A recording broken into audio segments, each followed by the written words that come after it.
Јас последно разговарав во декември во Брисел со комесарот за транспорт Апостолос Цицикостас и со генералната директорка за мобилност и транспорт при Европската комисија Магда Копцинска, при што се обидов најпластично да им пренесам дека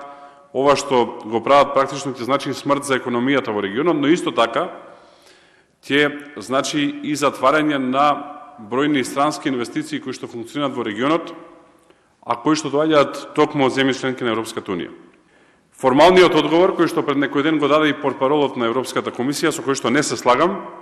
е дека нема разлика помеѓу она што до сега биле правила и новите правила, затоа што според него и според досегашните правила